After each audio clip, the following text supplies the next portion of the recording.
Ya Rabbi salli ala Muhammad.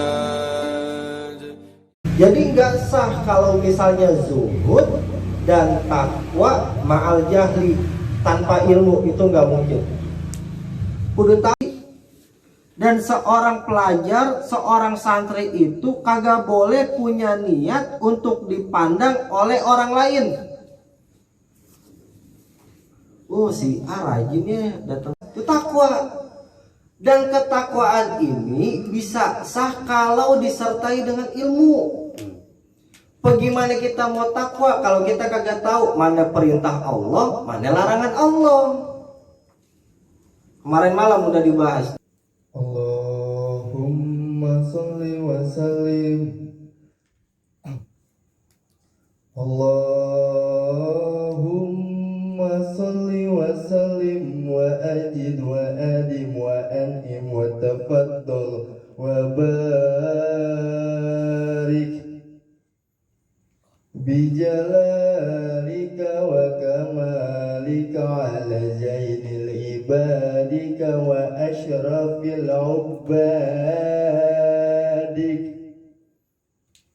asadil arabi wal ajam wa imami thayyibati wal haram wa tarjumani bilisanil qidam wa manba'il ilmi wal hilmi wal hikmati wal hikami abil qasim sayyidina wa habibina wa syafi'ina wa maulana Muhammad sallallahu alaihi wasallam.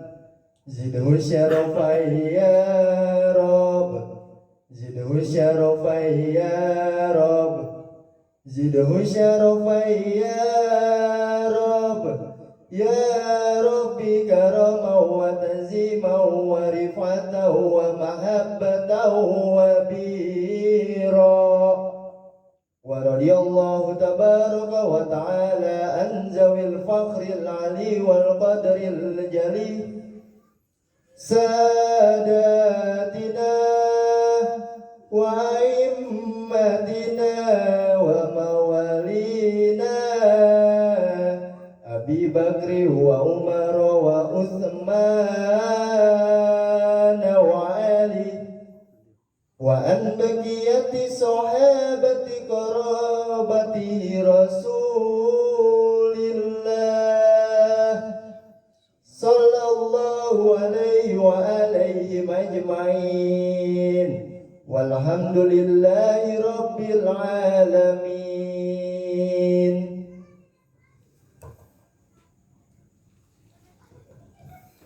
Assalamualaikum warahmatullahi wabarakatuh.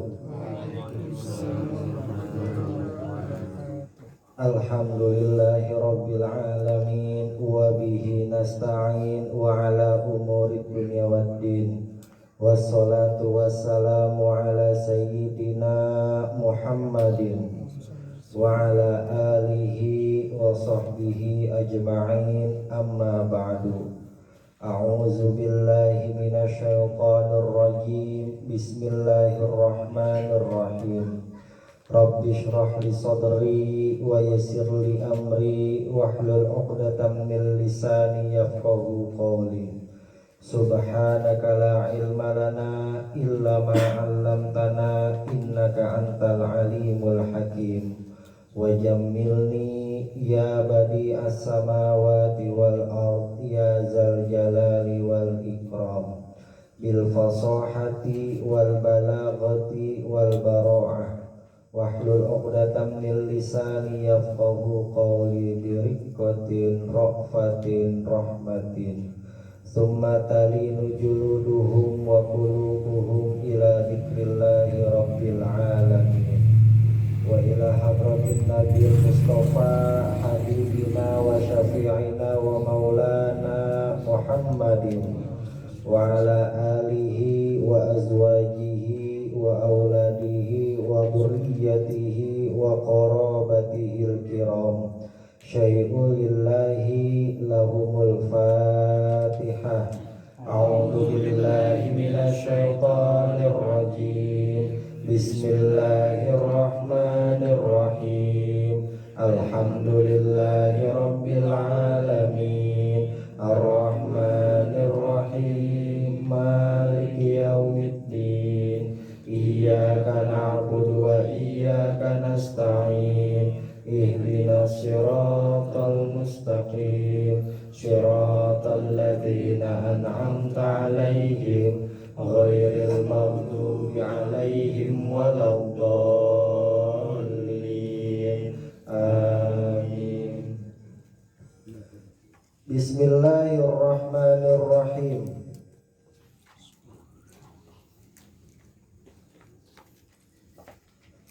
Wala yasihhu,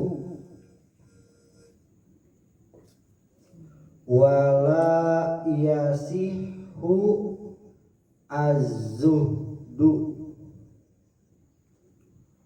wala yasihhu az-zuhdu wattaqwa,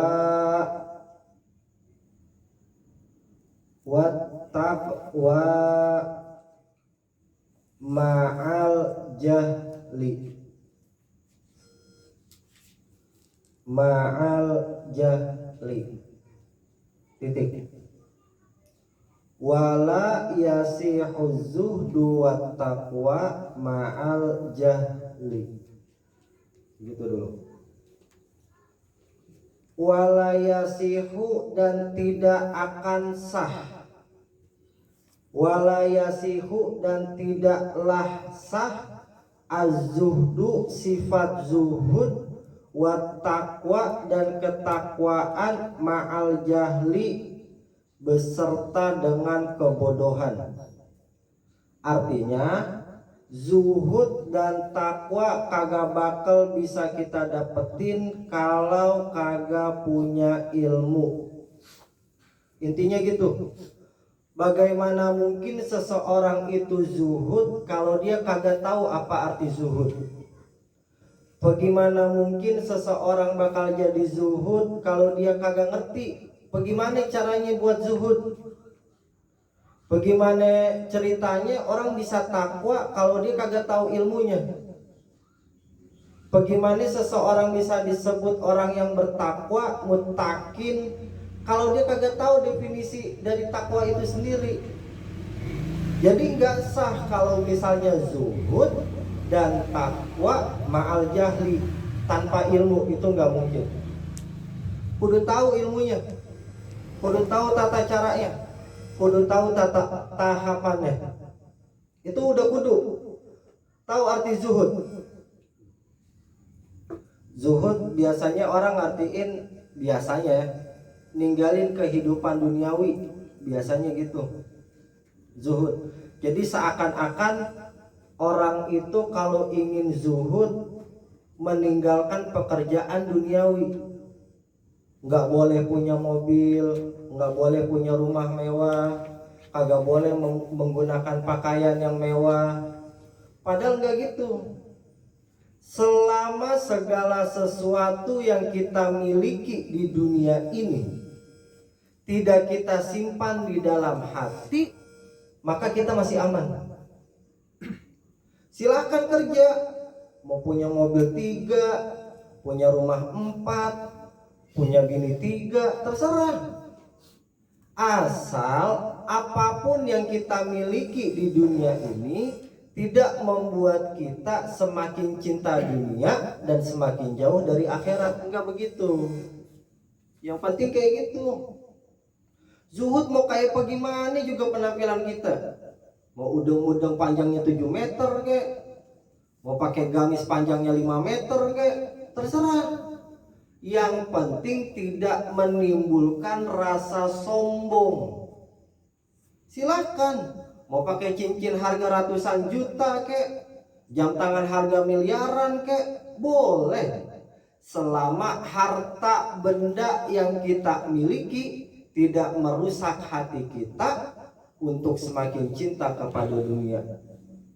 Selama apapun yang kita miliki di muka bumi ini, tetap menjaga diri kita bertakwa kepada Allah, taat kepada Allah, itu masih sah.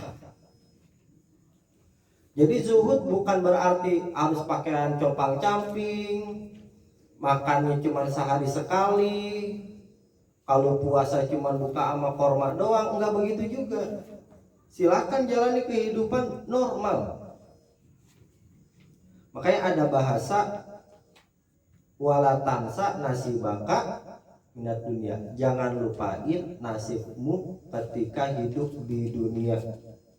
Ada lagi hadis Rasul, i'mali dunyaka ka'annaka ta'ishu abada wa'mali akhiratika ka'annaka tamutu goda.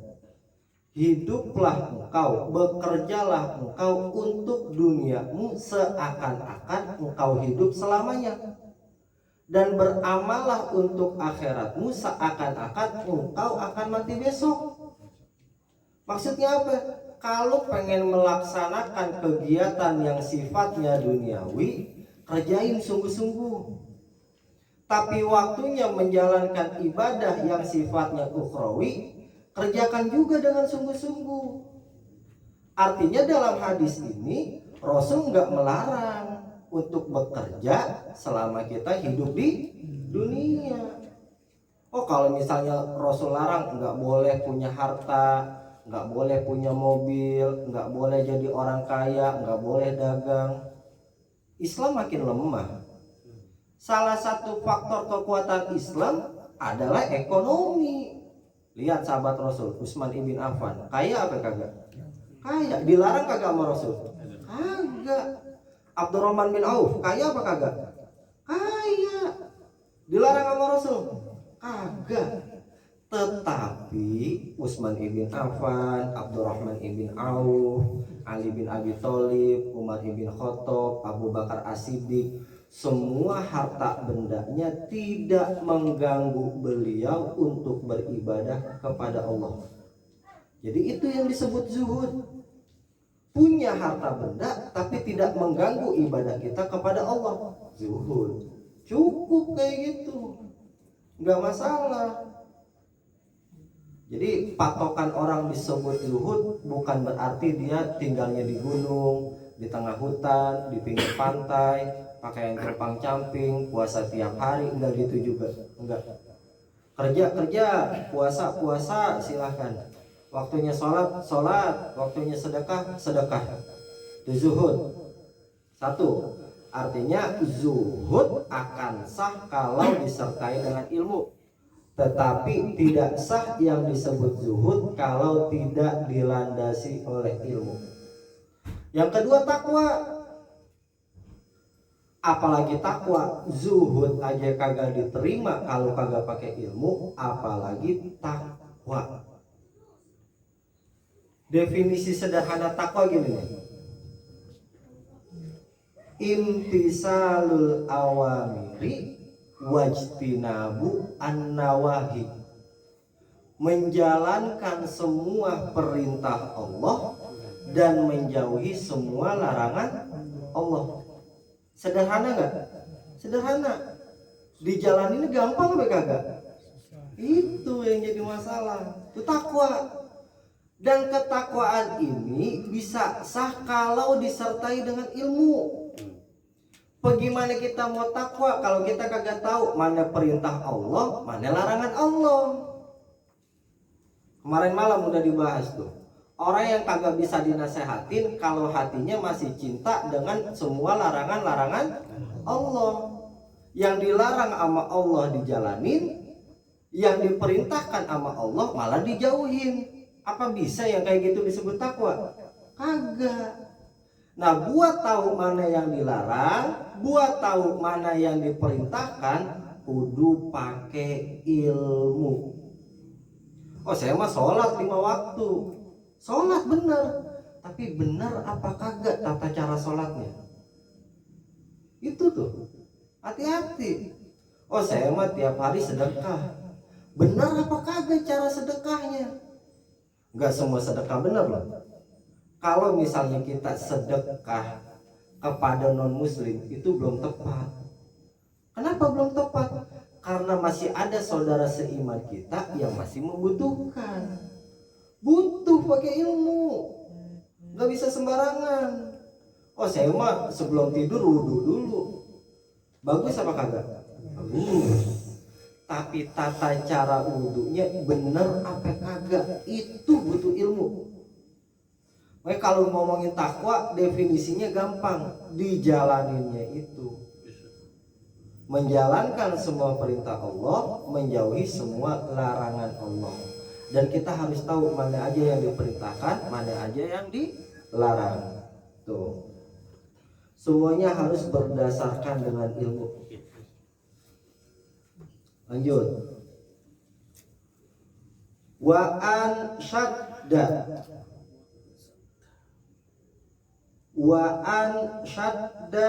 asy-syaikhu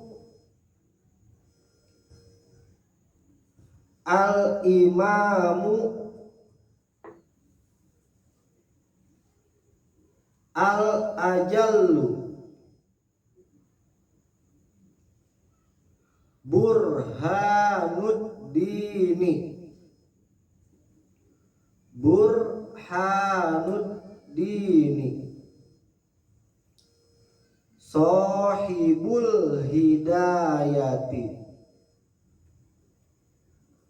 Sahibul hidayati Syi'ran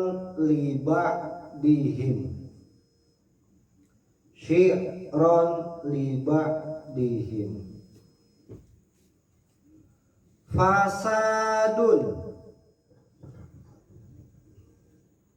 fasadun kabirun alimun mutahattikun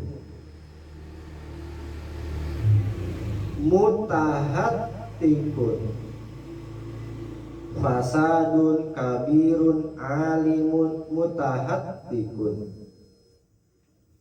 wa akbaru minhu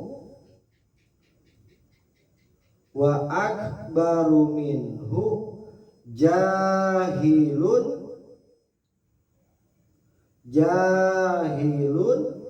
mutanassikun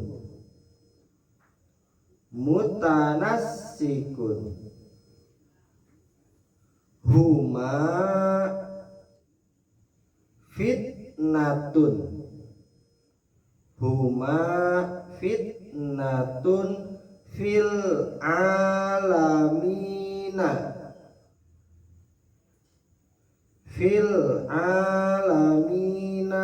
azimatun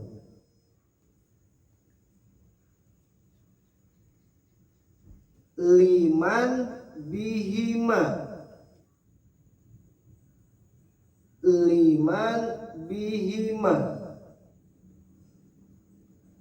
fi dinihi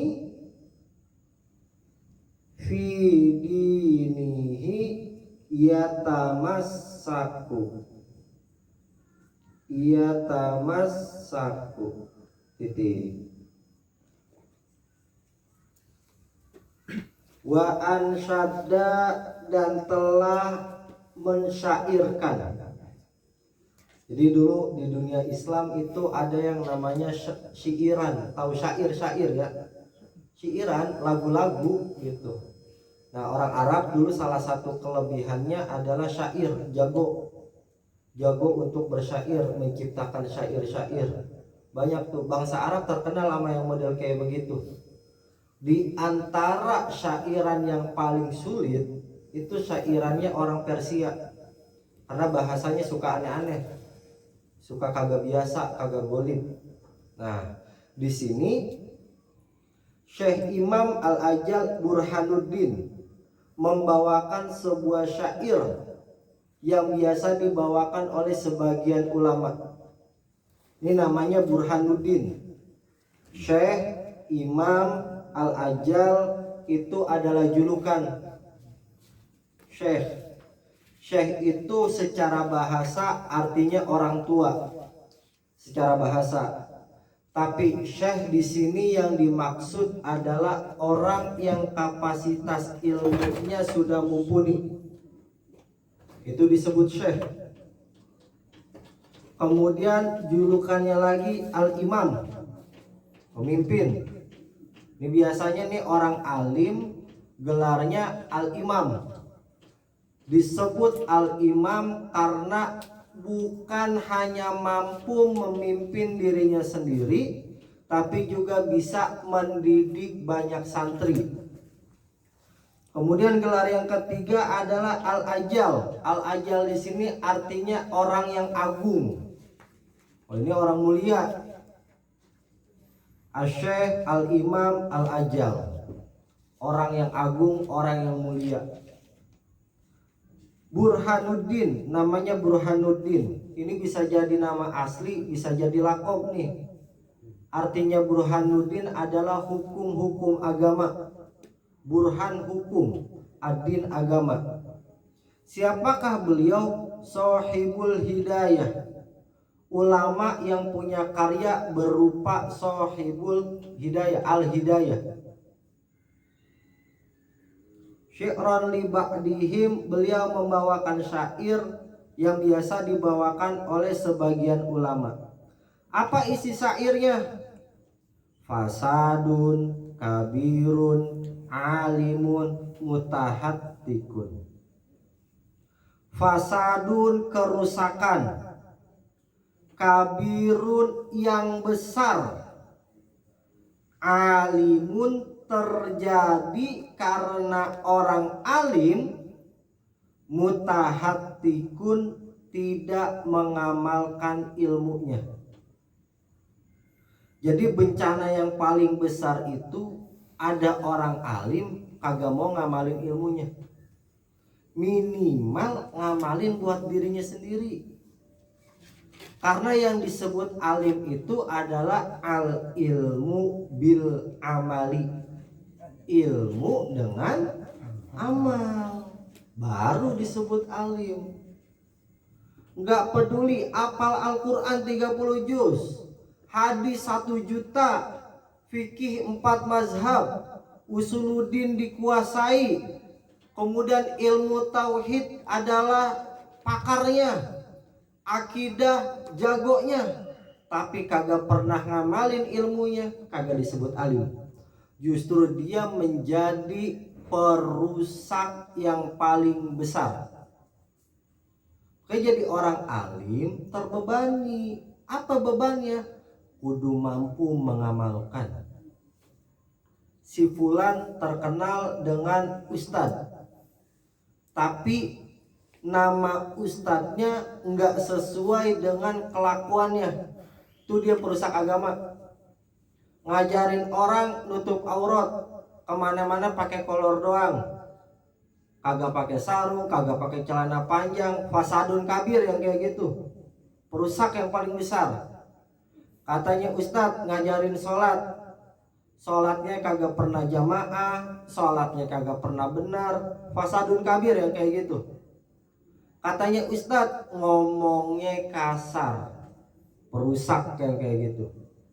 Katanya kiai ngomongnya kagak sopan, nyakitin orang. Fasadun kabir yang kayak gitu. Jadi tidak hanya bersifat ubudiyah, orang alim itu juga terbebani dengan sosialisasinya.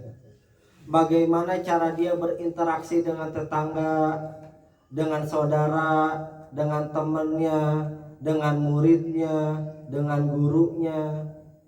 Jadi adab yang dipakai di sini. Amal, adab. Tapi kalau misalnya amalnya kagak, adabnya bejat, dia berarti fasadun kabir, perusak yang paling besar. Ada lagi perusak yang lebih parah. Wa akbaru minhu jahilun mutanassikun. Wa akbaru minhu, dan kerusakan yang lebih besar, jahilun ditimbulkan oleh orang bodoh, mutanasikun yang doyan ibadah.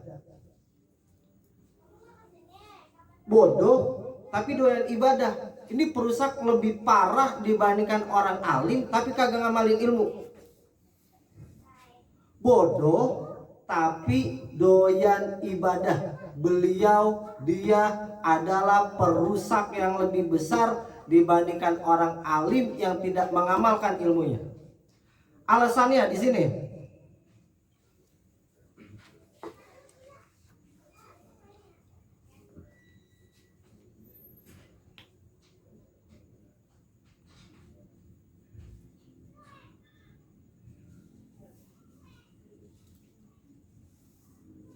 Wa innama kana akbaru minal alimil mutahaddiki fil fasadi li anna fasadahu qad yakunu fil i'tiqadi wal amali jami'a fakana akbaru fasadan minal alimi li anna i'tiqadahu sahihun.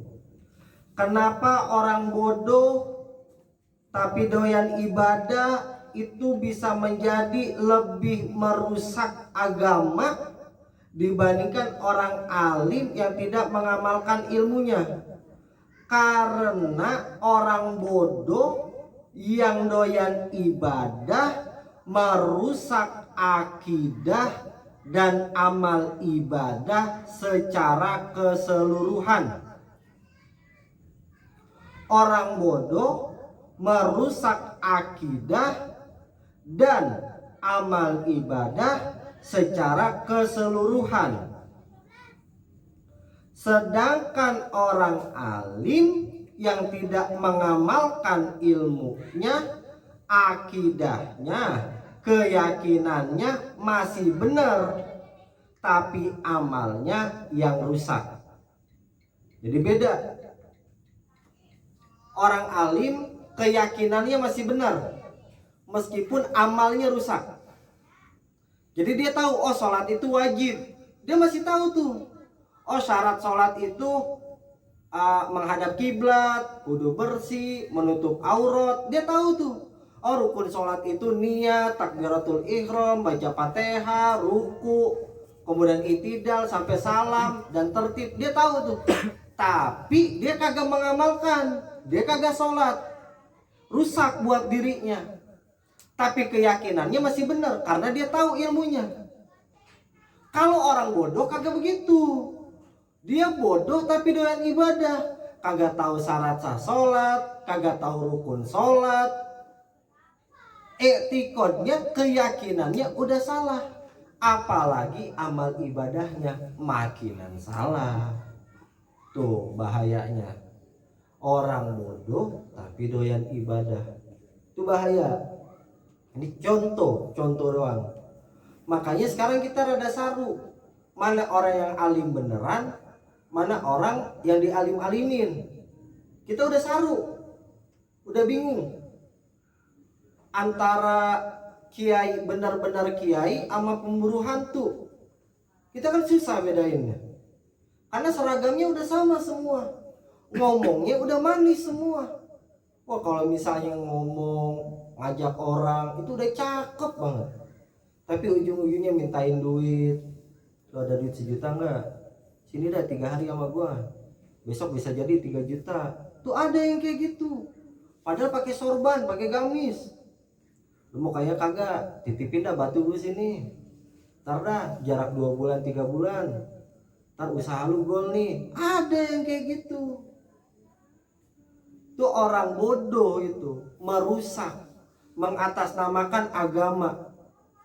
Tuh fasadun kabirun alimun mutahattikun wa akbaru minhu jahilun mutanasikun. Tinggal pilih mau yang kayak bagaimana, alim tapi kagak beramal, atau bodoh tapi doyan ibadah. Dua-duanya perusak. Yang bagus jadi orang alim dan mengamalkan ilmunya. Jadi orang bodoh mau bertanya, mau belajar. Ini bukan omongan saya nih, omongan mu'alif. Ntar penjelasannya lebih rinci lagi.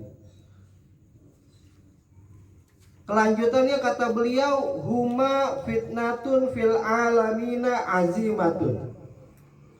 Dia berdua nih, orang alim tapi tidak mengamalkan ilmunya, dan orang bodoh tapi doyan ibadah. Keduanya adalah fitnatun fil alamina azimah, adalah fitnah terbesar di alam dunia. Liman bihima fi dinihi yatamassaku, bagi siapapun yang menjadikan kedua golongan tersebut sebagai panutan dalam agama. Dia jadi fitnah nih. Si B kagak punya guru, si B ketemu sama si A. Si A ini menurut pandangan B rajin ibadah, sholatnya 5 waktu berjamaah, kemana-mana pakai sarung, pakai sorban, pici putih. Si B terkesima melihat si A, padahal si A jahilun mutanassikun, orang bodoh yang doyan ibadah.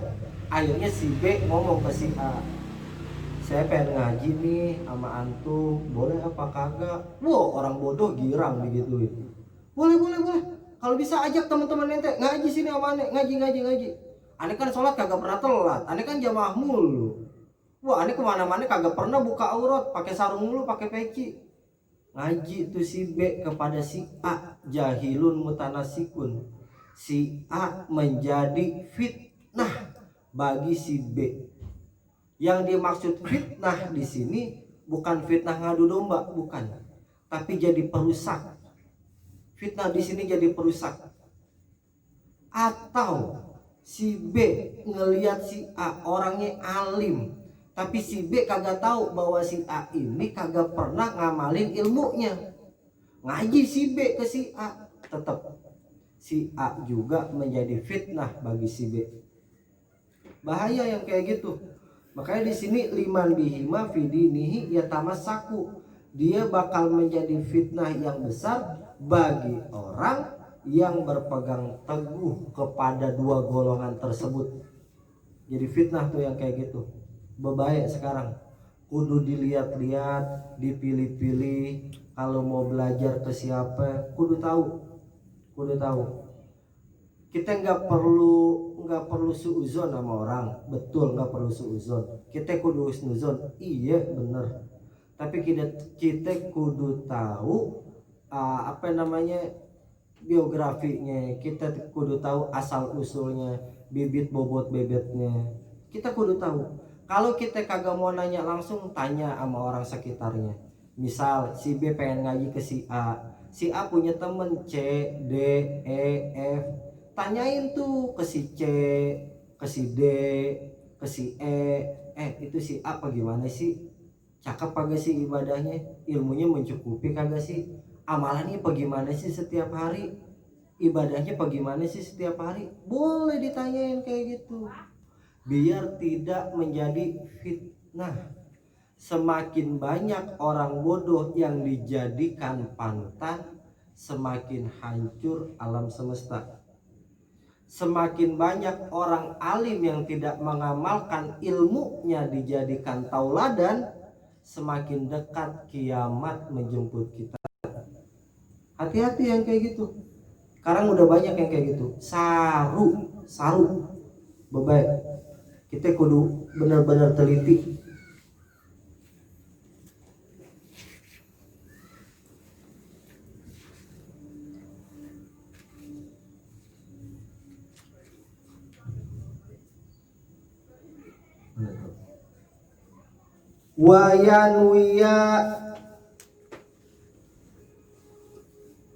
Wayanwiya bihi syukra, wayanwiya bihi syukra ala ni'matil aqli, ala ni'matil aqli wasih hatil badani, wasih hatil badani. Wala yanwiya bihi, wala yanwiya bihi iqbalan nasi, iqbalan nasi, wala istijlaba, wala istijlaba hitamid dunya, hitamid dunya, wal karomata, wal karomata indas sultani wa ghairihi, indas sultani wa ghairihi. Titik.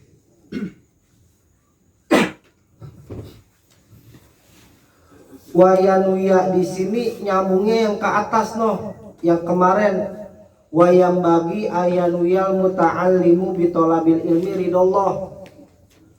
Kudu bagi seorang pelajar itu niatnya buat mencari ridho Allah, di akhiratnya senang, menghilangkan kebodohan, menghidupkan agama, melanggengkan Islam. Nyambungnya ke situ. Jadi salah satu niat pelajar, salah satu niat santri buat ngaji, wayanwiya bihi syukra ala nikmatil akli wasihatil badani. Dia kudu bersyukur atas nikmat Allah yang udah ngasih akal dan sehatnya badan buat nuntut ilmu. Kayak ada peribahasa di Arab gini, al-aqlu salim fil jismi salim. Artinya mensana incorpore sano, akal yang sehat terdapat pada jiwa yang kuat.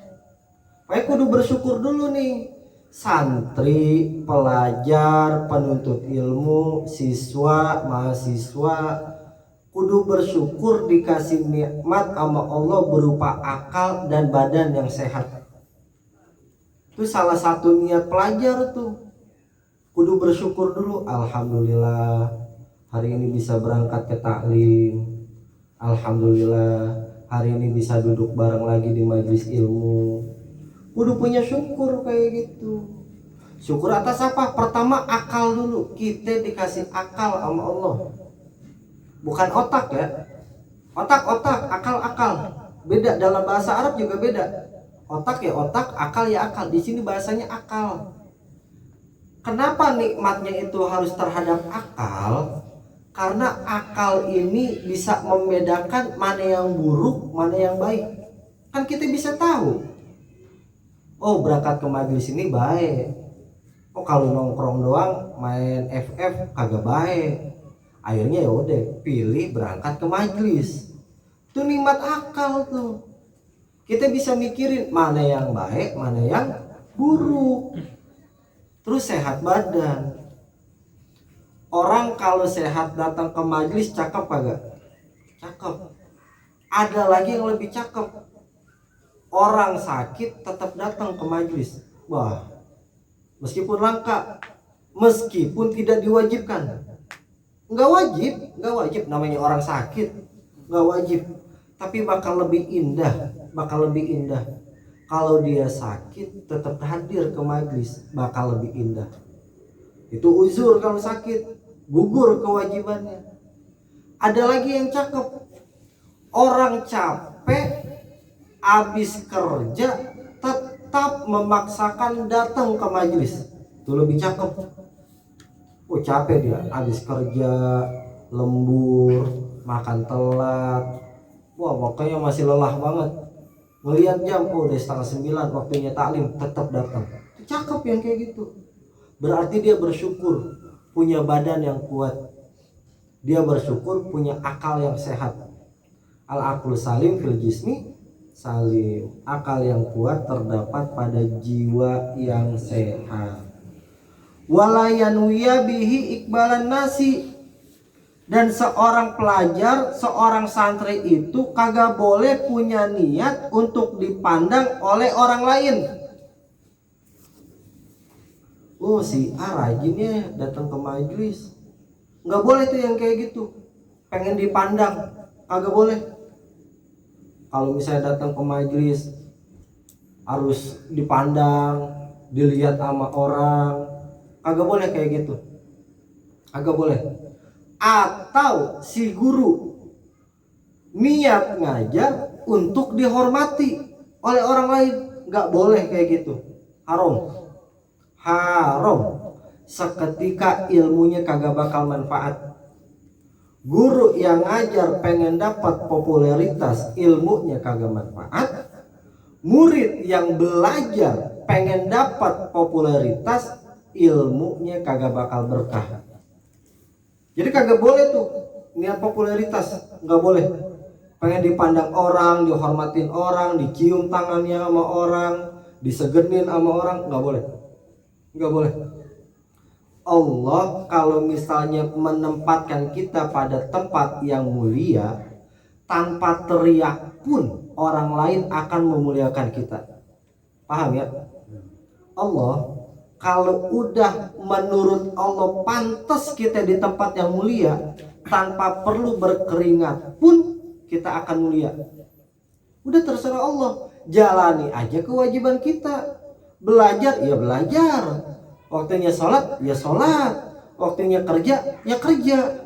Nanti urusan Allah tuh. Mau naruh di mana derajat kita, mau taruh di mana tuh tingkatan kita, terserah Allah. Waktunya mulia Allah bakal muliakan. Waktunya hina Allah bakal hinakan. Kita tugasnya udah ngejalanin aja kewajiban kita segitu-gitunya. Makanya haram niat belajar ataupun mengajar iqbalan nasi, mengharapkan popularitas dari orang lain. Haram, nggak boleh. Wala istijlaba hitomid dunia, dan tidak boleh pula punya niat untuk mencari harta dunia. Istijlab itu sebenarnya meminta, nggak boleh tuh. Mengambil nggak boleh. Istijlab akhoda, mengambil nggak boleh. Niat belajar, niat ngajar itu cuman pengen mendapatkan harta duniawi, haram. Kagak ada jadwal ngaji, ngaku sama emak ada jadwal ngaji biar dikasih duit jajan, haram. Dulu tuh kalau misalnya sekolah, pura-pura sekolah udah dikasih duit jajan tapi madol, tuh nggak boleh yang kayak gitu, haram. Karena mencari harta dunia, ngajar pengen dikasih duit, haram. Oh gue ngajar dapat amplop nih, haram yang kayak gitu. Oh gue ceramah nih lumayan 5 juta, haram. Oh gue khutbah nih lumayan 2 juta, haram. Gak boleh kayak gitu. Istijlaba hitomid dunia itu haram, baik pelajar maupun pengajar, haram. Gak boleh. Dia mencari kesenangan duniawi. Oh, kalau misalnya gue ngaji enak nih, mintain duit amal, bisa gue kintip, nggak boleh kayak gitu, nggak boleh. Oh enak nih gue ngajar malam ini, jamaahnya banyak, satu orang gocap udah ketakar nih, nggak boleh kayak gitu, nggak boleh. Hitomit dunia. Saya kalau ngebahas yang kayak begini pegal sendiri. Bagaimanapun kita nggak usah pura-pura nggak ngeliat lah. Banyak orang yang ngakunya pengajar matokin harga, nggak perlu pura-pura. Kita tahu semua kan kayak gitu. Oh kalau misalnya ngundang si Anu dibayarnya segini. Oh kalau misalnya ngundang si Anu amplopnya segini. Banyak yang kayak gitu. Kita pasti tahu lah, pasti pernah dengar. Itu dunia, nggak boleh yang kayak gitu. Emangnya masih ada ya kiai yang diundang ceramah kagak diamplopin? Ada, saya nyaksiin sendiri, Ada orang apa itu di Jawa Timur tuh namanya Jember ada yang kayak gitu. Orang Ciamis ada yang kayak gitu. Orang Manonjaya ada, masih ikhlas lillahi ta'ala, bensin sendiri diamplopin kagak, ceramah biasa, ngajarin biasa, masih ada yang kayak gitu. Kalau sifatnya hadiah boleh diterima. Sifatnya hadiah loh, bukan matokin ya. Bedain antara menentukan sebuah harga dengan hadiah pemberian, itu beda. Jakbar ada jadwal ceramah di mana? Kebon Jeruk. Ya udah, kalau misalnya saya suruh ceramah 7 juta, haram kayak gitu. Bar, besok ceramah di mana? Kebon Jeruk. Oh ya udah siap. Berapa? Kagak perlu. Kita datang, selesai ceramah, pulang dikasih amplop hadiah. Kita kagak matokin harga. Kita pun kagak mau nerima. Nggak masalah yang kayak begitu.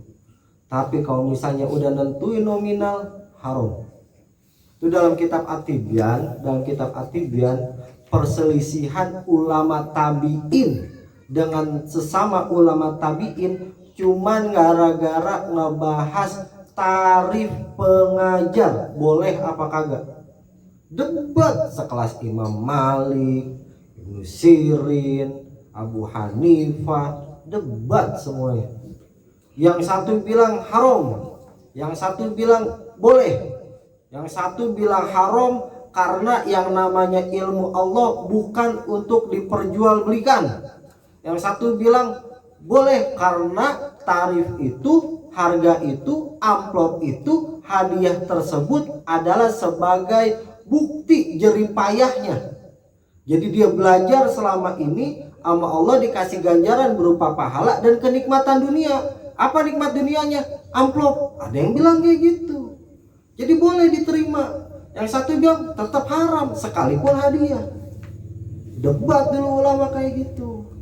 Nah, kultur orang kita bagusnya kalau sohibul bait itu suka nyiapin amplop. Nyiapin. Kalau misalnya gurunya nerima, alhamdulillah. Kalau gurunya kagak nerima, jangan pernah dilepas tuh guru. Berarti benar-benar ikhlas. Susah yang kayak gitu. Kecuali sebelum ngaji, gurunya udah bilang, ini sebulan sekali saya dikasih ya 2 juta. Saya capek nih, udah belajar, malam-malam baca kitab, jalan dari rumah, 2 juta ada sebulan. Nah yang kayak gitu nggak boleh. Jelas ya. Wala istijlaba hitomid dunia wal karomata inda sultani wa ghairihi. Tidak boleh juga punya niat belajar al karomata inda sultani wa ghairihi dengan tujuan mendapatkan kemuliaan di sisi pemimpin dan jajarannya.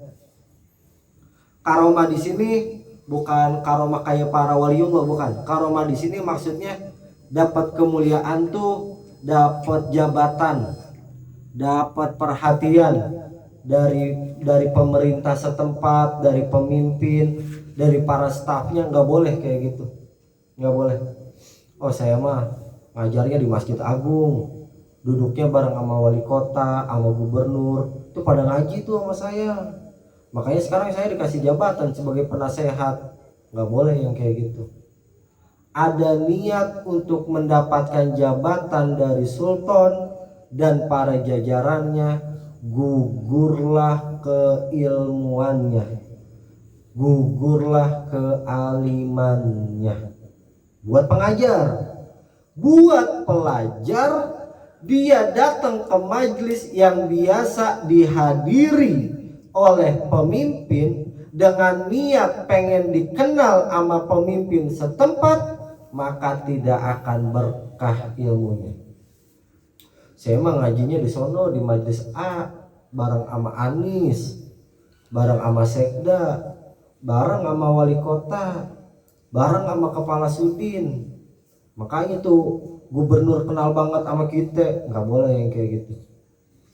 kecuali memang dipertemukan atas takdir Allah, atas izin Allah, dengan pemimpin setempat, dan pemimpin tersebut nyaman ngobrol sama kita, nyaman ngopi sama kita, itu atas izin Allah, nggak masalah. Tapi kalau punya niat sengaja untuk dikenal dengan pemimpin setempat, udah gugur keberkahan ilmunya. Kagak boleh, nggak boleh kayak gitu. Pengen dikenal, tadi aja tuh di pengen punya pamor di kalangan masyarakat, kagak boleh. Ini lagi pengen dekat sama pemimpin, nggak boleh, nggak boleh. Tapi di halaman selanjutnya boleh nyari ilmu, belajar, ngajar, pengen dikenal sama orang, pengen dekat sama pemimpin, boleh. Syaratnya cuma satu, dengan tujuan amar ma'ruf nahi mungkar. Boleh kayak gitu. Ntar di depan tuh ada penjelasan. Misal si A ngaji di kantor-kantor pemerintahan dengan tujuan ngingetin bahwa korupsi itu haram, bahwa selingkuh itu haram, bahwa bermain judi itu haram, bahwa perebutan kekuasaan itu haram, bahwa sogok menyogok itu haram, bahwa jadi pemimpin itu harus adil, jadi pemimpin itu harus amanah. Boleh kayak gitu, boleh kayak gitu kalau tujuannya amar ma'ruf nahi mungkar. Dan orang yang bisa masuk untuk ngajar di pemerintahan harus diseleksi. Oh, ada syaratnya. Modelan kita nih ngajar di pemerintahan, bukannya ngajarin malah diajarin. Ya soalnya udah masuk aja nih 10 juta. Yang tadinya dari rumah udah niat korupsi haram, nggak boleh persekusi ulama, kagak boleh nangkepin ulama, udah disodorin sama duit, ciut. Udah ya, sekarang mah kita damai aja, nggak bisa kayak gitu. Kudu dicari ulama yang benar-benar tegas dalam amar ma'ruf nahi mungkar. Kagak bisa ditutup mulutnya pakai duit, kagak bisa ditutup mulutnya pakai gratifikasi. Kudu dicari yang kayak gitu, diseleksi, nggak sembarangan. Boleh sih boleh, tapi diseleksi. Nah yang kayak kita orang belum tentu kuat, ngajar di pemerintahan. Bener-bener ngajar ya, jangan sampai terbalik malah kita yang diajari sama dede orang, didikte. Wah dulu kan Ramadan kemarin tuh rame banget, khutbah temanya diatur sama pemerintah, isi pengajian temanya ditentuin sama pemerintah, ditentuin hampir. Untung kagak jadi.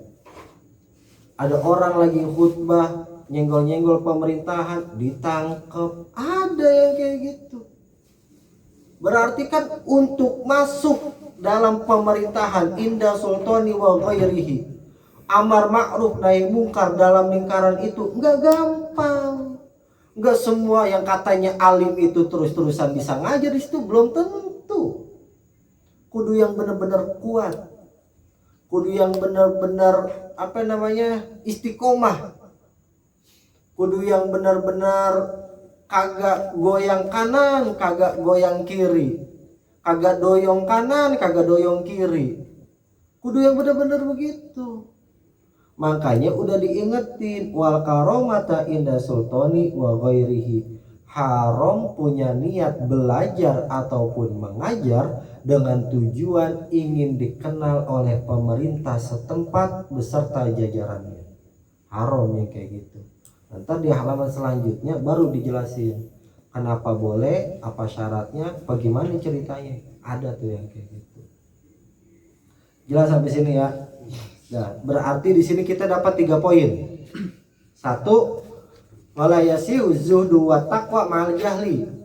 Yang namanya zuhud dan ketakwaan kagak bakal sah kalau tanpa didasari oleh ilmu. 1. Yang kedua poinnya adalah fasadun kabirun alimun mutahattikun wa akbaru minhu jahilun mutanas sikun. Orang alim yang kagak pernah ngamalin ilmunya, itu adalah perusak besar. Atau orang yang bodoh tapi doyan ibadah, itu perusak yang besar, jadi fitnah. Poin yang ketiga, dalam niat belajar kudu bersyukur, punya akal yang sehat, badan yang kuat. Kagak boleh belajar itu niatnya pengen popularitas, nyari kehidupan duniawi, pengen dikenal sama pemerintah, itu nggak boleh. Tuh poinnya tuh 3 tuh malam ini. Kita kalau bicara buat zuhud, buat takwa, masih mau sholat aja udah alhamdulillah, gitu aja dah. Sholat aja dulu, hajar aja terus sholatnya, ngaji aja terus, udah. Jadi orang alim, jangan sampai mutahatik, kagak mau ngamalin. Jadi orang bodoh, kudu tahu diri. Kemudian yang ketiga, kita datang ke majelis ini kudu bersyukur dulu, jangan punya niat yang macam-macam. Dah, itu aja. Kita sekarang ngaji judulnya ngebenerin niat. Niat adanya di mana? Di hati. Berarti kudu ngebenerin hati. Ya, jangan sampai dikasih nasihat kayak kemarin nih. Nasihatnya galak-galak banget. Ya itu aja. Ntar kita benerin hatinya dikit-dikit. Ada pembahasannya, tenang aja. Wallahu a'lam bishawab. Astagfirullahaladzim. A'udzubillahi minasyaitonirrajim. Bismillahirrahmanirrahim. Alhamdulillahirabbil alamin. Hamdan syakirin, hamdan na'imin, hamdan yuafi ni'amahu wa yukafiru mazidah. Ya Rabbana lakal hamdu wa lakal mulku wa lakal syukru wa lakal khalqu wa lakal man, kama yanbaghi li jalali wa ikal karimi wa li azimi sultani. Allahumma salli ala sayyidina wa habibina wa syafi'ina wa maulana Muhammad wa sallim wa radiyallahu ta'ala an kulli sahabati rasulillahi ajma'in. Allahumma ighfir lana zunubana warhamna hayatana wali walidina wali masyayikhina wali muallimina wali man lahu haqqun alaina wali man ahabba wa ahsana ilaina walil hadirina walil kafatil muslimina ajma'in. Allahumma a'inna ala dzikrika wa syukrika wa husni ibadatik. Allahumma inna nas'aluka khairal haya wa khairal wafa wa khairal ma bainahuma wa na'udzu bika min syarril haya wa syarril wafa wa syarri ma bainahuma. Allahumma ya kafi ya mughni ya fattah ya razzaq, ya kafi ya mughni ya fattah ya razzaq, ya kafi ya mughni ya fattah ya razzaq, ya kafi ya mughni ya fattah ya razzaq. La ilaha illa anta ya hayyu ya qayyum ya hannanu ya mannan ya badi'as samawati wal ard ya zal jalali wal ikram. Allahumma arzuqna ilman nafi'an wa amalan mutaqabbalan wa rizqan halalan thayyiban katsiran mubarakan. Allahumma iftah lana futuhal arifin waj'alna min ibadika sholihin. Rabbana hab lana min azwajina wa dhurriyyatina qurrata a'yun waj'alna lil muttaqina imama. Rabbana zalamna anfusana wa illam taghfir lana wa tarhamna lanakunanna minal khasirin. Allahumma taqabbal du'aana innaka antas sami'ul alim wa tub alaina ya maulana innaka antat tawwabur rahim. Rabbana atina fid dunya hasanah wa fil akhirati hasanatan wa qina adzabannar. Wa sallallahu ala sayyidina Muhammadin nabiyil ummi wa ala alihi wa sahbihi wa sallam. Subhana rabbika rabbil izzati amma yasifun wa salamun alal mursalin walhamdulillahi rabbil alamin. Subhanakallahumma wa bihamdika asyhadu an la ilaha illa anta astaghfiruka wa atubu ilaik. Terima kasih. Wassalamualaikum warahmatullahi wabarakatuh.